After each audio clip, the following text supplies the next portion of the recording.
நடிகர் விஜயின் the greatest of all time படத்தின் ஷூட்டிங் தற்போது மாஸ்கோவில் நடந்து வருகிறது.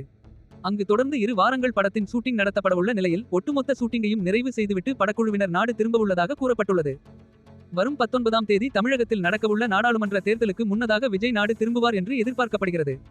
முன்னதாக கேரளா, சென்னை, ஐதராபாத் ஆகிய இடங்களில் இந்த படத்தின் ஷூட்டிங் நடந்து முடிந்துள்ளது. கேரளாவில் தொடர்ந்து 6 நாட்கள் இந்த படத்தின் ஷூட்டிங் நடந்த சூழலில் 6 நாட்களும் நடிகர் விஜயை கேரள ரசிகர்கள் கொண்டாடியதை பார்க்க முடிந்தது. சர்வதேச தேச அளவில் விஜய் எப்போதுமே மாஸ் தான் என்பதை இதன் மூலம் மீண்டும் நிரூபித்துள்ளார்.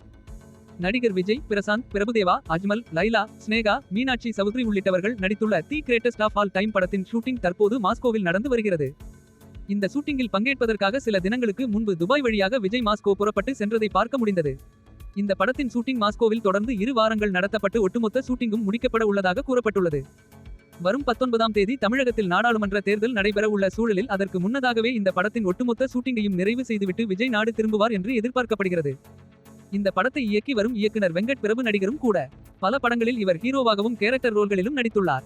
இந்நிலையில் கோட் படத்திலும் விஜயுடன் இணைந்து இவர் நடித்துள்ளதாக தற்போது தகவல்கள் வெளியாகியுள்ளன. படத்தில் சிஎஸ்கே ஃபேனாக வெங்கட் பிரபு நடித்துள்ளதாகவும் சமீபத்தில் கேரளாவில் எடுக்கப்பட்ட ஷூட்டிங்கில் வெங்கட் பிரபுவின் காட்சிகள் படமாக்கப்பட்டதாகவும் தற்போது தகவல்கள் வெளியாகி உள்ளன. இது மட்டுமில்லாமல் படத்தில் முன்னணி நடிகர் ஒருவரும் கேமியோ ரோலில் நடித்துள்ளதாக கூறப்பட்டுள்ளது. தொடர்ந்து அடுத்தடுத்து விஜயின் கோட் படத்தின் அப்டேட்கள் வெளியாகி ரசிகர்களை உற்சாகப்படுத்தி வருகின்றன.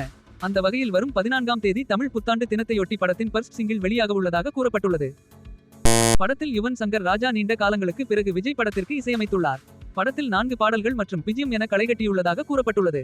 இதற்கெல்லாம் முத்தாய்ப்பாக படத்தின் ஃபர்ஸ்ட் சிங்கிள் வெளியாக உள்ளதாக கூறப்பட்டுள்ளது. எப்போதுமே விஜய் படங்களின் ஃபர்ஸ்ட் சிங்கிள் ரசிகர்களை வெகுவாக கவரும் வகையில் வெளியாகும்.